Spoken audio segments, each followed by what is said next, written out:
Live from our studios on Kairaba Avenue. Good evening, viewers, from wherever you're watching us from. It's yet another interesting edition of the Youth Dialogue, and I am your host, Jules Denjai. And for the next 1 year or so, you'll be seeing my face here. So this evening, we are talking about autism. We are not going to talk about the limitations of autism, but we are going to highlight the potential, the power of compassion and understanding as far as autism is concerned. Because every home you go to, you find an autistic person. So it's not a disability, you know. So I think it's important to highlight some of these things. So I am joined by two dynamic young men. I'm tempted to say women. Two dynamic men, who is Maha Emso, who is a volunteer at the Gambia Autism Support and Advocacy Network. Good evening, Maha. Yes, good evening. Thank you so much for having me. And I'm joined by Abdul Majid Jallo, who is the National Coordinator of the Gambia Autism Support and Advocacy Network. You're welcome. Thank you. Thank you so much. And hello, viewers. Once again, my name is Abdul Majid Jallo, and it's a pleasure to be here. Thank you, Abdul Majid. You know, I am always putting on the gender cap, so I wish that I had a lady here. But Abdul Majid, so after this, we will discuss it, right? No problem. Like I mentioned at the beginning, we are going to talk about autism. And you know everything about autism and the role your organization is playing as far as autism is concerned in this country. And we've seen that over the years you've been doing a lot of work, but again you've started a new initiative. We are going to talk about that as well. But first, talk to us about your organization. When was it established and the reason why it was established in the first place? Thank you so much, Julde, once again for having us on behalf of Gambia Autism Support and Advocacy Network. It's a pleasure to be here. So this organization basically it's less than a year yet since we started. But if you see us, you think that we have started since the last year or a decade now, because of the amount of activities that we're doing, and as well in terms of the advocacy and everything that Gazan has been doing. So basically Gazan was established due to the concern or due to the reason of people that are not being aware of what autism is all about, because having a niece at home, then that was after when I came back from my studies in Kenya. Then I have to take my niece to the hospital for checkups, and then when we got to the gate, I remember talking to one nurse, and she was like, okay, why do you think you need a priority? Then I was trying to explain to her, she's an autistic child and she's easily irritated, and I don't want to keep her where people will be, because or else we will soon lose her, because for them, once they are irritated in a place, they want to get out of the place. So I was trying to look for a priority sort of. So basically she was like, what is autism? So that told me a lot and informed me that, you know what in our country, that the health workers, people that should be helping these young people, empowering them and giving them the support that they need, because basically they're the first people that get in line with these people. Right. So if they don't know about this, what about the other people? Then people don't know it about. So then coming back to the communities and the society that we live in, the misconception of it, the position that have been called by our moms, our sisters, because of giving a birth to that kind of a kid. We have seen so many families, even during our tour, that must have been divorced because of the in-laws will say, okay, just leave your wife because I think she's possessed, that is why she had this kind of a kid. So these are all the narratives why Gazan started to change, to tell the people it's okay to be different. We have seen great people, as I said, in developed countries, you see there's a lot of centers where these kids go for education, therapies that they need and everything. So autism is just a neurodevelopmental condition which affects the way the person behaves, communicate, and as well interact with people. So it doesn't, and still now there is no exact cause. They will just tell you there is some factors. These are factors that can contribute. Exactly, genetics, bad complications, environment, and so on. So basically, but there is still no exact cause of autism. So this again tells us a lot. What we young people, why not we come together? Do our part in terms of the advocacy. Being part of a lot of advocacy in the humanitarian sector and so on. But we were like, okay, why not autism now? Let us start something. So this is how we came together, and we have been doing an absolutely great work. from top to bottom. I remember when we organized the first ever World Autism Day celebration, which was graced by the First Lady and the Minister of Youth and Sport and other sectors from the government as well, and the parliamentarians, teachers, health workers, and so on. So in solidarity to these people, showing them that you are not alone in this, we are together. So it says a lot. Right. Then from that day onwards, I remember we even came to Good Morning Gambia, and a woman called Balabana exactly this morning, something like that. And she was like, okay, after the program, then Dwalde will have to connect us, because he was like, this woman constantly calls him to ask for help.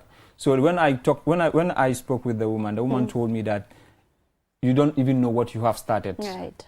So going to the tours as well, meeting parents, they will be crying on you and telling you, thank you so much for starting this. Wow. Because still now people don't understand what this is all about. So thank you so much, and please be rest assured we are fully behind you in terms of any support that we can be able to bring into the picture. Though Gambia is a donor-fatigue country the country is not like a well-developed country, so whereby the source of income it differs from however other people have it or not. So basically, but in terms of advocacy, Kazan, from there we organized the first training on autism, inviting as well. We didn't this time around leave the journalists out of it, because we believe that journalists have a big role to play. Just writing a statement on autism is a lot. So that is why we brought them to the training and teach them about what autism is all about. So make sure that they write, each one of them to write a statement before leaving the training, and then post it. So that at least other people will see it, oh, this is autism, or okay, so this is how we should be able to be inclusive with the people that are living with this spectrum, because all that they need is acceptance and love. And then if once that is what starts, that is the therapist. That's where the therapy starts. Then it gets to the another, whether, for example, he's having communication challenges, behavior, and then that comes later. But if there's no acceptance, you cannot, get the best out of them. That's right. That is them. So basically, from there we organize a training. We are doing community sensitization as well, going to communities, talking to them.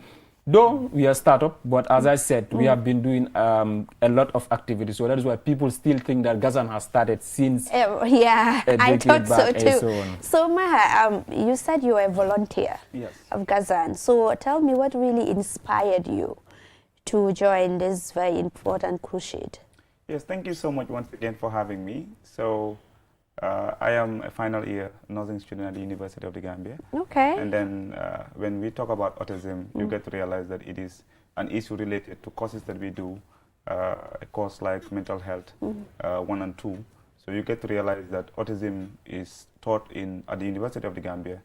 So any person that is in the branch of health, whether medicine, nursing or so, you should be able to know at least a little bit of what autism is all about. So, but understanding that a lot of people do not understand what autism is all about, even those within the health sector, you get to realize that when I saw Gasan publish that they need volunteers, I was like, why can't I be part of this board to impact change in society, ensuring that people that are autistic are accepted, they are empowered, and they are also supported. So one of the ways that we do, that we support them is ensuring that people know how well to manage individuals with autism. As he rightly said, autism is idiopathic in the sense that the exact cause is unknown. And even today, scientific consensus have it that it is genetical. And some people as well will tell you environmental factors as well will play a part. All these things are just factors, but like there's nothing that somebody can tell you or a study that has been proven that this is the exact cause of what autism is all about. It is not the only one. There are other disorders that are idiopathic, but autism here, since it is the center of discussion as we speak, we have to know that autism, nobody knows what causes autism, but it is believed to be genetical. That is, if you have a child who is autistic, there's a likelihood of having another one that is also autistic. But not only that, environmental factors. Today we used to have premature babies. So, you know, premature babies, like from the third trimester up to the first week of pregnancy, most of the time their brains develop. because they say it's a neurodevelopmental disorder. It affects the development of the brain. So you get to realize that when this is affected, there's a likelihood, not that it causes it, but it is a risk factor for somebody having autism. So this is one of the reasons as to why I said, okay, being in the health sector, going for clinicals at EFSTH, Kanifing General Hospital, and most of the other hospitals here within the Greater Banjul area, and then seeing different disorders. Therefore, I think joining GASAN, learning a lot from them, and also being able to have the chance to impact myself when it comes to mental health issues will be a great deal. This is the reason as to why I joined this crusade. But do you have any personal reason as to why I joined? Yes. Yes, I believe that I am an individual that always focuses on advocacy, because I am part of an association called Health Volt Foundation, and I've been part of different associations. Right. And then the only thing that I do is advocacy. So I believe that this is the right place I can be in order to advocate for individuals that are not accepted in society, so that we ensure that the myth which is surrounding autism is a thing of the past in the Gambia. So you did mention that part of your activities is that you had community outreach program. So how was it? What was the reaction of the people? How did they receive you? Yeah, exactly as we expected, that still people don't want to believe that it's not a gene, especially these grandparents, people that have that beliefs of this position or gene thing. It was always hard to talk to them, but little by little, later in some community like came here, it was easy. Because though before starting outside, they will always say before you do something great or good outside, make sure your home is good. Right. So I used to have these conversations with my people at home, you know, whereby we talk about autism, telling them, okay, these are these causes, okay, this is how we can be able to support our Aisha. Her name is Aisha. Then or any other person that we see like this. Right. So basically, then from there, you know, like my community that I live in as well, little by little, people started understand. Oh, okay, autism is this. So okay, this is not about gene. This is not about position. This is not about the woman. This is again, you know, the blame comes to the woman. Right. But not only the woman contributes to this. Even that genetics, even the man. That is why, you know, it's not only a woman that has the baby. Right. The man contributes to it as well. So basically, so all of us two, we have a role to play. So that is why sometimes it's sad when you see a woman being divorced because of having that kind of a kid. Right. You know, it's a lot, and it's happening in our society. I have met like couple of people that have divorced because of those kind of kids. Today they're just sitting home and just struggling with the kid, or either taking the kid to the street to look for donation or whatever, because there's no option that they believe in. So this again, we are doing well, and thank God to that community sensitization, because with that we were able to get a lot of people as well. And then was it nationwide? No, it was not nationwide. We just targeted Kanifing, West Coast, and Banjul, because going to nationwide require funds. Right. So the little that we can be able to do, that is why again we deem it necessary to have volunteers in the picture. Because now we were like, okay, if we have volunteers, let's say for example this person is from Badibu, one way or the other way, one day he or she will go there. At least we can be able to use him to channel that information. It's not about me. It's not about any other person in Gasan. It's about the young people that can benefit from it. It's about the people that are living with this spectrum. It's about how can we empower them. It's about how can we create that inclusive environment and then tell them that, you know what, it's okay to be different. And you should be included in the aspect of life. This is why, this is mostly, or this is the reason why Gazan is up. So how do you go about selecting volunteers? Okay. When we announced it, though we were just targeting 25, because we knew that, you know, it's we don't have funds, whereby we don't just want to bring people as well, put them without, you know, giving them any responsibility or, you know, how these things, because some people, like for me, if I'm in an organization that there is no lot of things being done, I feel lazy. So I will feel like I have to leave. This is not a place that I can grow. So, though our target was 25, but we have like more than 300 people that apply.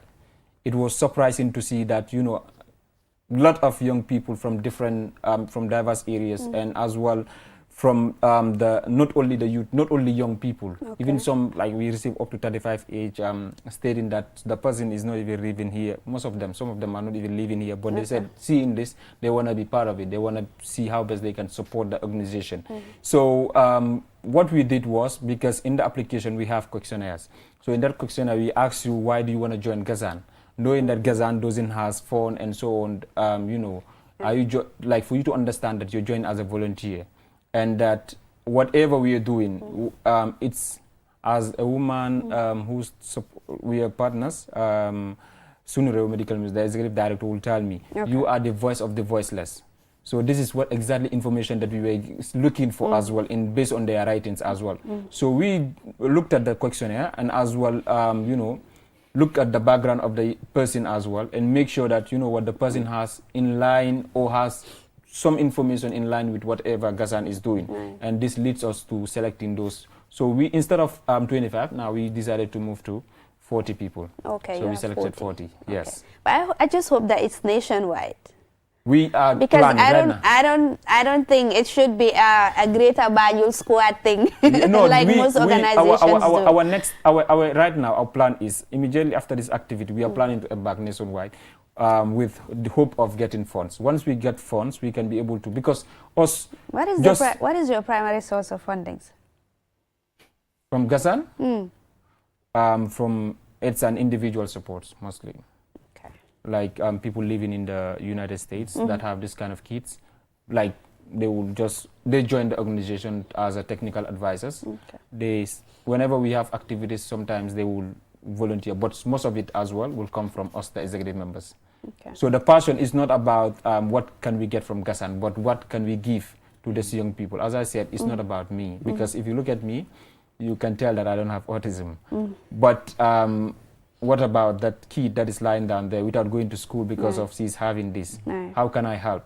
So this is what pushed me again and pushed every young people, every person that you're seeing in Gazan. So the I even remember when we did the training of trainers, it was an online, we invited some facilitators from outside, some are from United States, UK. It was fully sponsored by Gazan, the executive members. We catered for the lunch, we catered for the transport of the journalists and everything from our own packets, without a butut coming from no person. So it's a passion. It's not about, you know, what are we going to get to make sure we can be able to implement our activities, but what can we do to implement in our activities and the impact that it can have. That is always our target. So Maha, how has this, joining this organization, how has it changed your perspective as far as autism is concerned? Yes, thank you so much once again. Like I said, when I was joining Gazan, I believe that I will be able to grow personally. And like I said, we are doing courses like this, but you get to realize that we don't learn a lot about autism. So upon joining Gazan, I get to realize that as a volunteer, whom such an opportunity can come where you are invited elsewhere, you have to be fully ingrained when it comes to autism. And then, you know, what I did was I ensured that I develop myself. Not only do I stop at the little thing that I learned about autism, but also to study more about what autism is all about, focus on research papers that have been published with regards to autism. And I can say, I don't know much about autism, but at least there's a little that joining Gazan had adjusted to what I have when it comes to autism knowledge. How do you go about contacting families, you know, those that have people with autism? How do you interact with them? How do you make them understand that this is not a spiritual thing or it's not a disability thing, but it's part and parcel of, you know, who we are as human beings? Yes, there was a time we were invited at, I think, what radio was it? I think it's Paradise. Paradise. Okay. So I talked about this. We have to understand the symptoms for one to be diagnosed as an autistic person, because us today, we cannot even diagnose a person as an autistic individual. You may see the symptoms. But do we have it in country though? Good. We don't have it in the country, but what I can say is you get to realize that neurologists can be able to tell you that this person is presenting symptoms of being an autistic child. So like I said, I gave an example of premature children and so. So if a neurologist observes a child, because most of the time you get to realize that when premature babies happen to grow also, because of the developmental disorders, you can presume that they have autism. But after 2 years, because most of the time you can diagnose an individual to be an autistic child, mostly after 2 years. That's the time that you can diagnose the individual of having autism. So most of the time, these neurologists or some psychologists can be able to tell you that this individual is having autism. But like I said the last time, what we have to understand is some of these individuals, they have problems with speaking. Because at a particular age, you should be able to speak. And then at that time, you are not speaking. That time, you can suspect that this individual is having autism. So you get to realize that some of these autistic children, within the midst of their friends, what they will do is they will isolate themselves. They will not be speaking with them. They will not interact with them. And you get to realize that this individual, at this particular moment in time, knowing how children behave, he or she was supposed to interact with these individuals. So you get to realize that this person might be presenting symptoms of autism. So like I said, most of the time it's the neurologists and the psychologists that will tell you that this individual that we are talking about is an autistic child. So you get to realize that when you go to Kanifing General Hospital or you go to EFSTH also, most students, mostly they are taken to particular wards. Those wards focus mostly on mental health issues. So if you have these issues, you can take them there. We may not have specialists that will tell you, yes, it's 100% autism, but because of the presenting symptoms that you are showing, they can tell you that this one is an autistic child. This is why GASAN came into play, because GASAN, as well as we speak right now, we are not specialists, but we can be able to tell you that based on the symptoms that this one is presenting, the person is autistic as a child. But how can we then how do we help just people to even with autism? add on that? I think recently we visited a woman who came from the UK. She is doing an absolutely great work in terms of having these specialist kids. We call them special kids because they are special people. So we currently partner with her. Like she's now part of even the organization in terms of supporting us in terms of identifying or diagnosing, because she is she's a psychologist. So as he rightly mentioned, you need not only one, like a neurologist alone. You don't need only psychologists. Like in the developed countries, you see that they go up to 3 good years. That is when they diagnose, as he's rightly mentioned. After 2 good years or 3 years, they are diagnosed with autism. So within those entire period, they will be monitoring. For example, it's different from in our country here. You know, for example, if you have to carry your kid every single day, and you are telling me that you're going to the hospital to constantly monitor, or every week, it's always hard. Especially the people that are living in the remote areas. That would be very much almost impossible. But you know, in the other countries, for them, they make sure they any kid that is being born in their country is being taken care of, and you know, given the entire support that he or she deserves. So with her help, we are working. Okay, in terms of the family members as well, most of them reach out through our programs that we have. Once we start talking about autism or bring in the aspect of some, as he rightly mentioned, some symptoms and so on, now they tend to relate it to whatever they have at home. So now they will make a call and say, okay, I think, I'm not sure, but I am glad that some people in our country that though did not realize it early, but later realized it. There is a man who we visited. This man was living since the kid was born. He saw a lot of challenges in communication, challenges in behaviors and social interaction and so on. All this, everything was there. The kid is having all. So, but because of the mentality of our Gambians that we have to take our people to where? To Marabos, so that they can pray, give them medication, and then they will be good. So he tried. He entered every single place in this country. He even went up to Guinea-Bissau, up to Mali, with the kid. That man is just an amazing man. Trust me. Like if you visit this man and see how close he is with the son, then you can tell clearly, okay, I wish that everyone, like us, the men, that we are responsible, like we will take care of our kid, or a kid that is having this like that. Wow. Because the kid will not even nowadays, if he has to go to work, since he started working, because he has a very good skills work. He's an electrical engineer. But the guy, wherever he is going to work, the kid is always with him, because he cannot leave it at home as well. If he leaves him at home, they will either beat him or, call him mad, and he doesn't like that. So what he did was, later after doing all that, he didn't see any changes. He started doing a research on the internet. But you know, not everyone went to school to understand, okay, can I look for another option in the internet? Not everyone can have that kind of a mindset. But what can they do, families? I know you are not experts, right, in this area, but because of your advocacy and everything, you must have had done a lot of research as far as autism is concerned. So what do you think should be done if you know that your child or family member is autistic? What should be done? So first of all is acceptance, as I said. You need to accept, because even when we went to some special school, they will tell us that you don't know this person is a son of a well-known person in this country. But you will never hear that well-known person mentioning, I have a kid like this. Wow. Though the not well-known person will say that, or I will support this. But you will never hear him or she coming out stating that I have a son or I have someone related to this at home, because people believe that if they say that, you know, Gambians, we judge. Stigma, name, discrimination, whatever. Even if you were a very respectful person in the community, people will tend to bring it down. So this is why a lot of family members will even keep it. So acceptance starts at home. You need to accept that the kid is having this.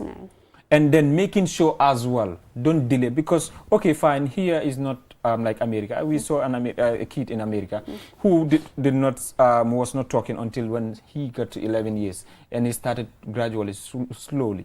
And then 15, he started talking. When he got to 23, he graduated with the highest GPA in the University of California. So basically, and I didn't say another thing. One thing about them is, again, they're gifted. They're 10 times smarter than us. Like, they're so smart, so super smart. You know Elon Musk, right? So he even came out and stated that he is an autistic individual. Person. So if he was given the opportunity of that acceptance, that therapy and every support that from the community, as I said, not only the health workers have a role to play, but even the community has a role to play. Whereby if the kid comes out to play, he's been included in the aspect of life. He's been included in whatever is going on, rather than being told, okay, it's like, for example, off by family or members called Karimum Dofla. Dawlen Kode Kimba Amudli. Most of it is like that. Like, they call them mad. I remember there was a day, even in the airport, let me say, okay, this woman came from, I don't know, from Europe, something like that. The kid was just jumping. I was standing from long distance. But clearly, though I'm not an expert in autism, but I can clearly see so many signs in him that I was like, okay, this kid must be part of the spectrum family. I said must. Then when the woman came out, then I was like, hello, hi, how are you? My name is Abdul, and this and that. So, sorry for asking. Is your kid part of the spectrum family? He was like, yes. She was like, yes. Then she was like, you know what came next? She was like, that is why I'm here, because I have to come with him. Because I know a lot of people are right now looking at him like a mad person. And exactly that was what was happening. Even there was a man that came to me and said, well, don't go to Doflade. Can you imagine? Thank you. So these are all things. That is why people don't tend to bring. This is where even Gazan is bringing so many activities, because we don't want the kids to be staying home alone. We want them to be coming out as well. So as I said, acceptance is part of it, but therapies as well, based on their needs. For example, you can see, for example, a person is only having a physical challenge in terms of behavior, socializing with people. Try to build that socialization. Inclusion rather than excluding them. Exactly. So these are all things that can be done. But they don't need much. But if we just create that inclusive environment, we get the best out of it. Not only them benefiting themselves, but the country at large. So in that case, as part of your long-term vision, do you have any plans of conducting maybe a survey sort of to know the number of autistic people we have in the Gambia? Because that is, I feel like, okay, that is where we can start from. Right, knowing the number of people affected by autism in this country. And I don't know, correct me if I'm wrong, do we have any strategy around autism nationally? No? Like, you mean treatment or cure? No, the strategy around it, like the laws protecting, you know, the... No, I think they're just been included in the disability people because of the reason why, you know, WHO did include them, though they don't like to be called disabled people. That's why I'm asking. Thank you very much. So, but WHO do term them as part of the disability people.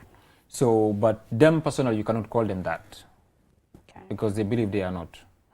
You understand? So we don't have specifically for autism, which we are currently working on in terms of getting a policy for them. So another thing as well in terms of the survey that you're talking about, that was the reason why we even did that. We cannot call it nationwide because it was few people. Because of we supported our own transportation going to the remote areas. Just for example, we went up to Badibu and so on and on. Went to the other side and just try to make sure at least wherever we are, we only visit one community because of the amount of we were using our own means, not like a personal vehicle. So we did, but we cannot tell exactly still now that the amount of people that are living with this. But inshallah, we are currently working. It's part of not only a long term. It's not even a long term. This is something that we want to do as soon as possible.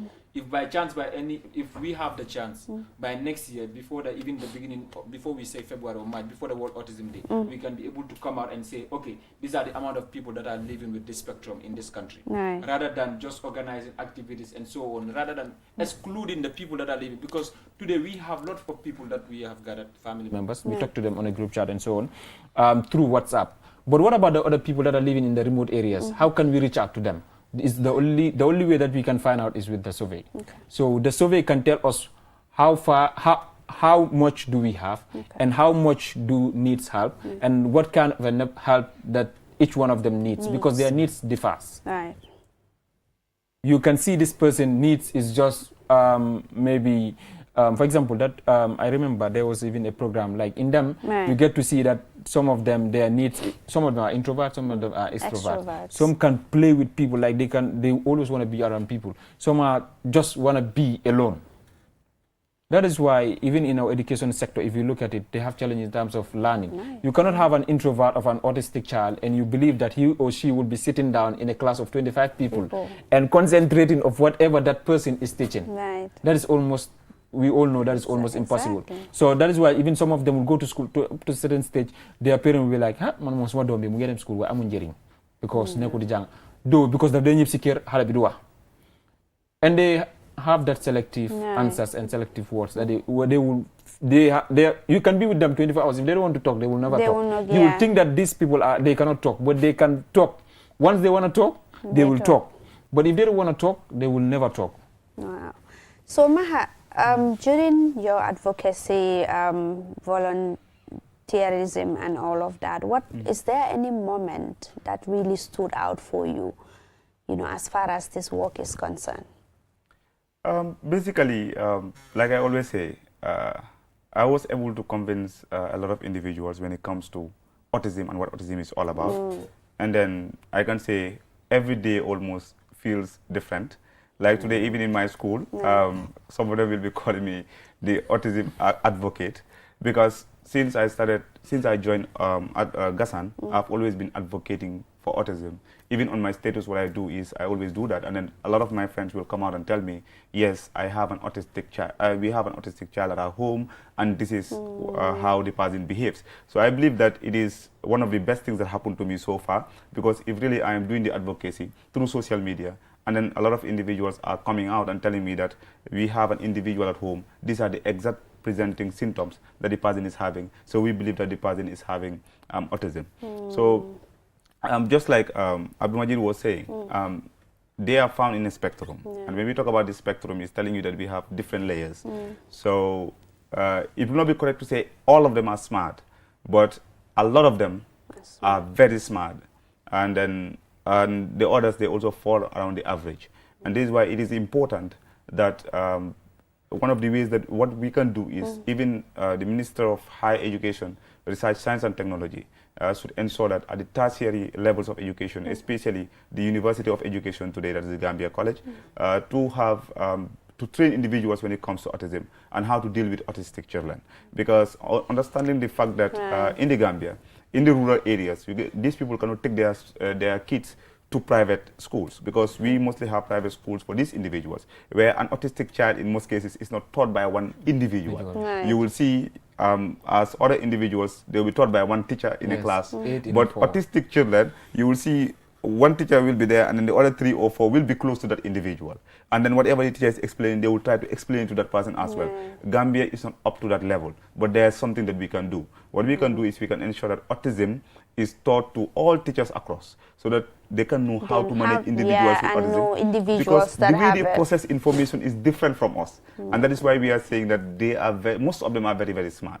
So I believe that one day Gambia can have the likes of Elon Musk. But the only way that we can have that is when we are ready to accept these autistic children and support them and then empower them. And I believe the Minister of Higher Education and Minister of Basic and Secondary Education. It should start at the grassroots. Yeah, it will start at the grassroots. But you know, when we talk about the Gambia College today, you get to realize that it's under tertiary education. Yes. So that will be directly under Minister of Higher Education, Research and Science and Technology. But these students that they are teaching now, that will be directly under Ministry of Basic and Secondary Education. So that means when they join hands together, you realize that maybe autism, we cannot say it's going to be the thing of the past, because autism is important to say that it cannot be cured. There's no cure for autism, but we can be able to accept them and then empower them and support them. Okay. Yeah. So time it's not on our side. Now let us move to the Walk for Run for Autism 2025. Talk to us about this. So thank you. I think basically this is the biggest activity that Gasan is organizing this year, and is one of the first very activity of its kind happening in this country. Usually we do organize Work for Health, you know, inviting dignitaries and other institutions and so on taking part in the walk just for exercising.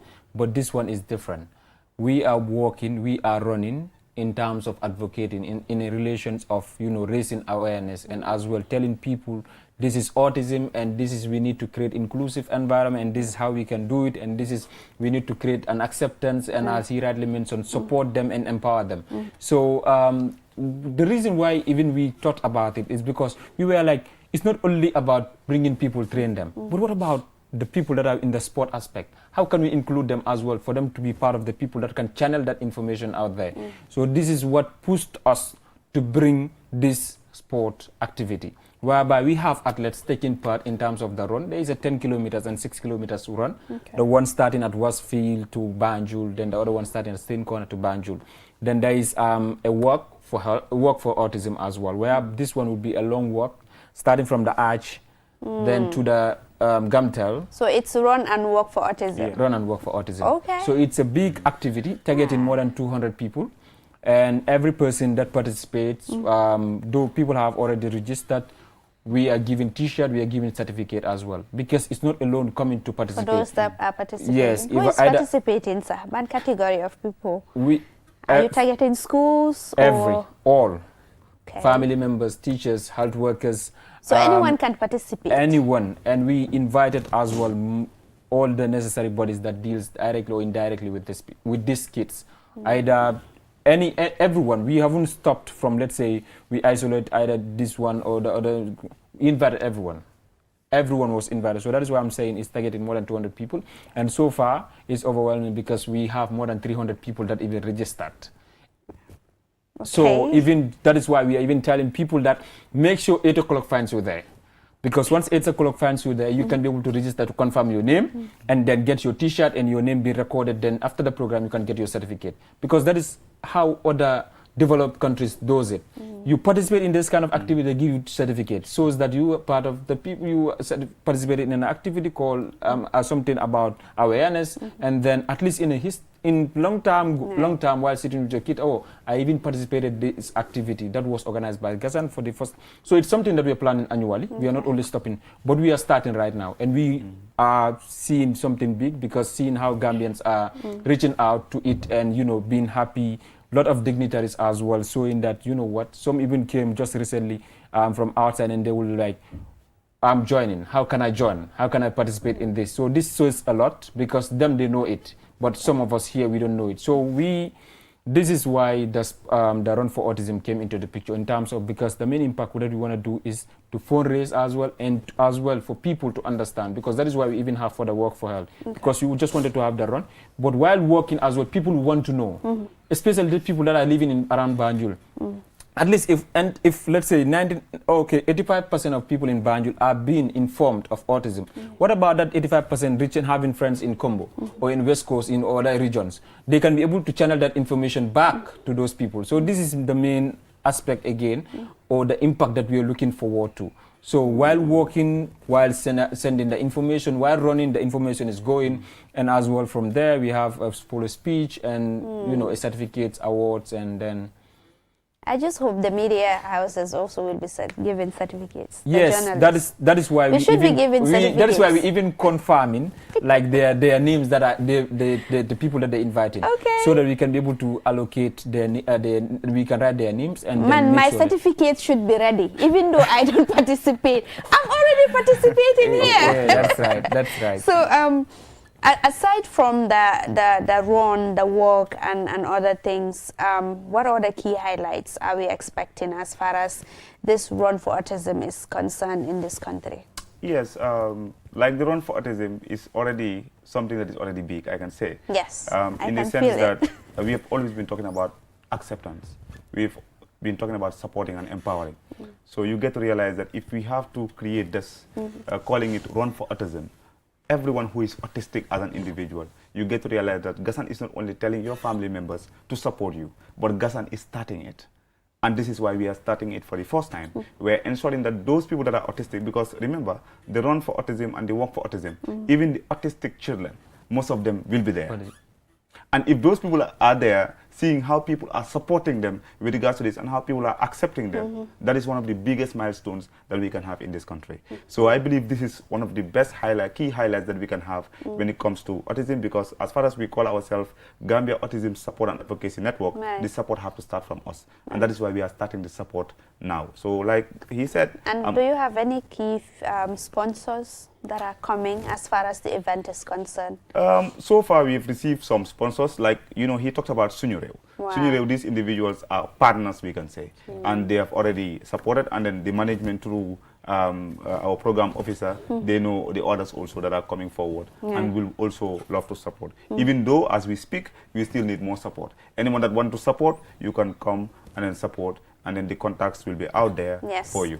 You can give out the contacts, but it should be a QCell line. All right, no problem. So basically, as you rightly mentioned, we have received a couple of sponsors from people like Bloombank and then GPPC, printing, taking care of all our printings, and then other as we have partners, as you rightly mentioned, we have ABC Africa, which is that special school that lady is doing in this country from the UK, and then we have Obentas Global, who has been doing, like I can say they are the best sponsors that we have, because in terms of the entire designs and everything that Gazan is publishing right now, all the flyers and everything is directly from them. And they told us, you know what, Majid, we don't need Gazan, we don't need Butut from you, because we want to participate in this. We want to be part of the cause that you guys are fighting. So as you rightly mentioned, we are still seeking for sponsors. It's never enough, because this is something big. As we are saying, we're targeting 200 people, but now we have more than 300 people. So on that day, what about you have 400 people? What are you going to do? So you have to try to as well include everyone. So, but one thing we are sure is that we are starting the activity at 8 o'clock, and by 8, everyone that is participating, 8 o'clock, 11 October 2025, which is this coming Saturday. And 8 o'clock should meet the person, not 8 o'clock finding you on the way coming, but 8 o'clock should meet you there, so that you can confirm your name, get your t-shirt. The venue. The venue is at the arch. Everyone should meet at the arch. That is the meeting point. Yeah, the athletes are just meeting at Westfield. All of them are meeting at Westfield. Then they will be distributed in their in their various. So the athletes is at Westfield. But the rest of the human beings can go to Banjul. Everyone should be going to Banjul at the Arch 22nd, which is now called Never Again. So the other thing as well that you said, which is our contact is 255-6495. Oh, I'm sorry about that, as you rightly mentioned. But we have 519-3022 and 301-5505. So 301-5505 is our program manager, and 519-3022 is the national coordinator. Yeah. So finally, what do you have? We left with a minute before we say bye-bye. Okay, finally, what we have to say is to tell the entire, or everyone that is watching this program, one way or the other way around that you're watching, please make sure whatever information that you have gathered here, make sure to share it with friends. It doesn't have to stop from Gazan alone. You are part of the people. You are part of, one way or the other way around, mingle with this person every single day, or either a day or 2 days or 3 days. But at least what can be assured to them is that they are not alone in this, and as well, you know, they should be accepted, you know, they should know that we love them, we care for them, and then we are here to support them, and we are here to empower them. So in all the way, or in every aspect that we can be able to include them, let us do it. So please, and please, once again, we are calling out again, which is the first ever run and walk for autism at the Arch 22nd, happening this coming Saturday. We are calling everyone, even if you haven't applied through the application, please make sure 8 o'clock finds you there. Once 8 o'clock finds you there, then you can be able to. 8 o'clock. On Saturday, Run and Walk for Autism 2025. Be there, because I will be there. Even though I'm not there, I'm there in spirit. So this is all we have for you in this edition of the Youth Dialogue. Do join me again next week for another edition of the Youth Dialogue. It's a bye from me.